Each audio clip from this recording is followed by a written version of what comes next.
More on that breaking news. A light rail train derailment happening in Sacramento. Let's listen into a live news conference right now. And the number of injured, 22. As well as over 40 firefighter personnel. And right now I'll take any questions that anyone has. What can you tell us, Captain Wade, that happened? What led to this? Right now it's so early in the investigation. I don't have any information in regards to exactly what happened with this light rail train. The early reports, people were trying to say it was a derailment. Others said it was some sort of collision. I have no facts or no information in regards to exactly what occurred. All I can say is that people were injured. They were riders on the light rail train. Are we seeing the train? It's kind of hard to tell in the darkness here. Did it turn over? Is it just off the tracks? It does not appear to me, from your same vantage point, it does not appear that it turned over. It does appear like it's still upright and on the tracks. And did you have to cut people out, or were people able to get out and they were just injured? Or there were no reports of any extrication needed. Everyone was either what we call extricated on their own, self-extricated, or they required assistance from Sacramento Fire Department, but there was no tools or jaws of life that were required to get anyone off the train. You said this was a possible collision. Did you find another car? I don't have or something that's part of this? Okay. What kind of injuries are we talking about? I think anything associated that you would have in some sort of even a motor vehicle accident. They were just labeled in a big incident like this. They don't take the time to go through each person and you don't say like a bruise or a laceration. They just look quickly and go, this isn't life-threatening. These are moderate injuries, which moderate can be anywhere from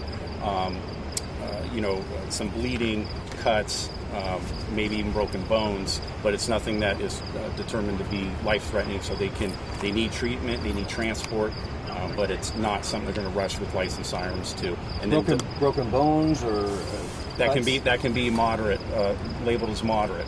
And then delayed can be anything from just scratches, some bruises, minor aches and pains. Those are people that are on scene, able to walk, and they need to be seen by a physician as well. But we're not, again, rushing them off. We're then triaging everyone according to who needs to go first, all the way down to the left.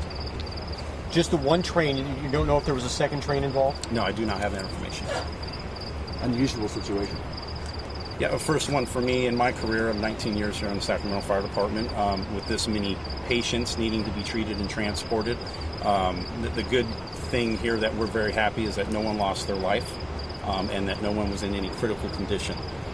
The Sacramento Fire Department responded accordingly. We had plenty of resources here on scene in a timely manner to help mitigate the emergency. And then challenges involved?